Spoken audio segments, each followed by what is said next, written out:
Tim Dillon went all out on Ellen DeGeneres. It's a rough one now because she was running Abu Ghraib in the back of her show. She's out there dancing with Kristen Bell, and in the back there's people that are getting up on the rack. Ellen's fall from the top of the entertainment world was nothing short of stunning. But even after her Be Kind persona was exposed, she still had the nerve to stage a comeback, framing herself as the victim.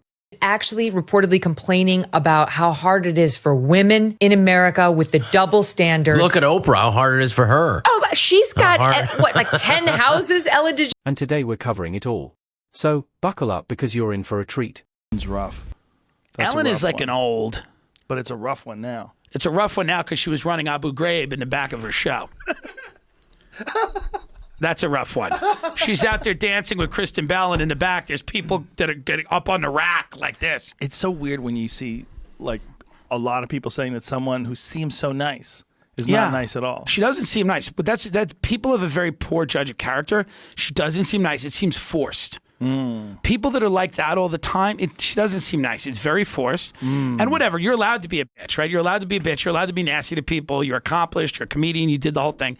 What you're not allowed to do is have a Guantanamo Bay situation in the backstage of your show where everybody's walking around afraid for their life, and it's like Abu Ghraib where they're hooked up to wires and they dogs have like around them. Yeah, she's got dogs and hoods.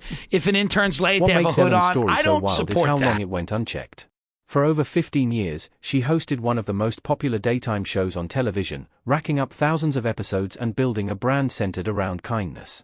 But behind that polished image was a very different reality, one that few were willing to speak out about until it all came crashing down.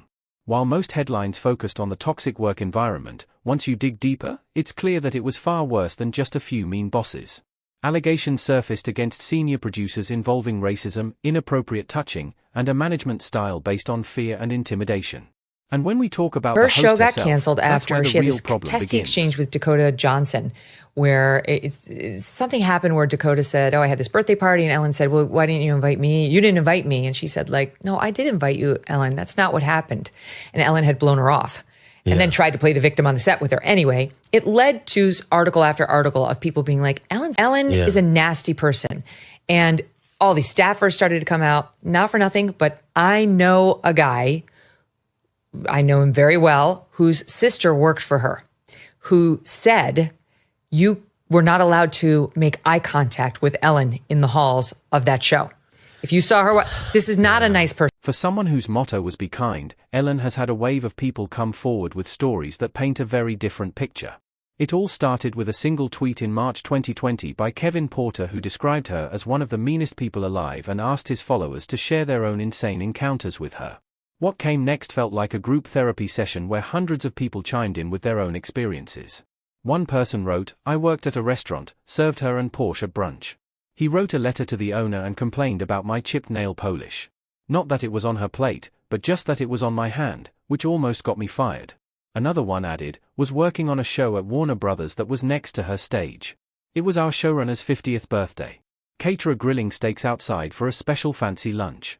Ellen sent someone over to demand they stop as she doesn't eat meat. Worse, she allegedly policed her crew's lunch orders and nobody could eat fish." More recently, Adam Carolla revealed that before appearing as a guest, he was asked by a producer to avoid talking about meat or beef or anything like that because Ellen was uncomfortable, adding, "I was like, oh, this guy's scared to death." There were also reports that Ellen refused to speak directly with staff and that some employees were even instructed not to make eye contact with her. Despite all this, DeGeneres still attempted a comeback. But Megyn Kelly wasn't about to let that slide. Now, she's coming back. She's got a Netflix special. That's the right response. Yeah. She's got a Netflix special. And here's the capper. On the promo, and apparently there's now articles out about from people who have seen the preview, she plays the victim. And she says, "Poor me." And she actually has the nerve to say that she was run out of Hollywood. This person with she with $100 million in her pocket. $450 million, according to Forbes. That's a low estimate.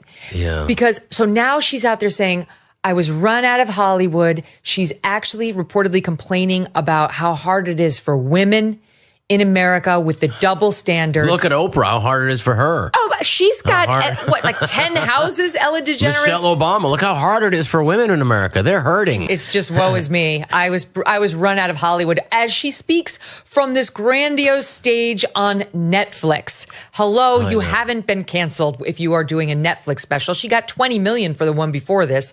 I'm sure she's fine. She's doing more than fine. I mean, at least financially.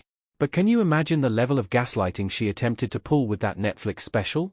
We can't play clips here since Netflix likes to claim videos left and right, but in a follow-up Q&A, Ellen said, "I just hated the way the show ended. I loved that show so much, and I just hated that the last time people would see me is that way." So, basically, her only real regret is that the mask slipped. Not the behavior, not the toxic environment, just the optics, which is the point Tim expanded on saying this. She's around for too long. James Fallon, Corden. all these people, walk away. You've been famous forever. Walk away. Like, eventually, everybody, they're just going to figure it out. Now, Fallon's on an apology tour because of the blackface. Like, Is he? Well, he was. Like, he had to go around and apologize a million times for, like, they're going to find the thing if you don't go away.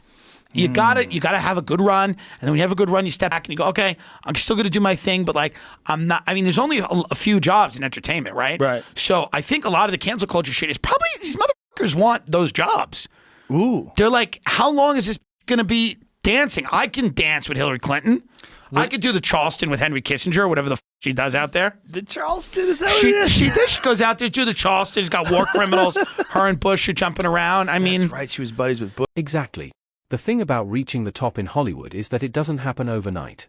Most of these celebrities spend years grinding their way up, jumping through hoops, and dealing with gatekeeper after gatekeeper. And once they finally make it, the cycle doesn't end. On top of that, many endure abuse and mistreatment throughout their careers because, let's face it, the people in charge aren't exactly known for their moral compass. History has shown that the higher you go in this industry, the more twisted the power dynamics can get. To wrap things up, we have Rob Schneider giving Ellen advice on how to carry out a proper comeback. And he made some valid points.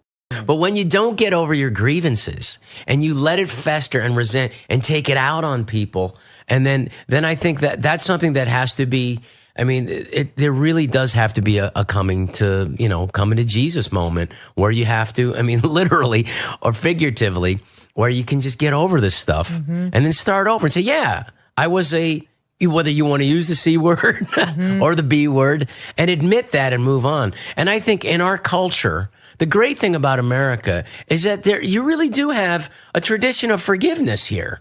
We have a country. I agree with you. And forgiveness is great. I'm Catholic. It's just the double standard on it is very galling. A perfect example of what Rob was getting at is Mel Gibson. For years, Gibson was essentially persona non grata in Hollywood due to his controversial comments and actions. But instead of playing the victim or blaming others, he owned up to his mistakes, issued public apologies, and gradually rebuilt his reputation. Today, he's not only back in the industry, but he's also working on high-profile projects. It shows that when someone genuinely takes responsibility, people are more likely to forgive and move on. Let me know in the comments your thoughts on the story, and don't forget to like and subscribe. Thank you for watching, and I'll see you in the next.